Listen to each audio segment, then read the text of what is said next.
great superpower that Mark Zuckerberg has that probably is not well understood enough, which is he does not get emotionally upset in stressful situations.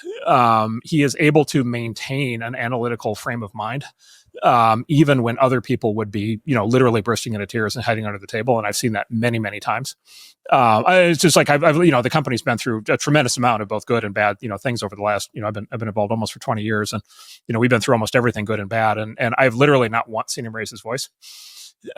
He's always been, and he's very sympathetic, and he's very, when somebody has a personal crisis, it's not that he's not emotional. Like he engages emotionally with people, and he's very supportive of people when they have issues, and he feels things very deeply, like everybody does. But he has a level of emotional self-control. Psychologists would say 0% neuroticism.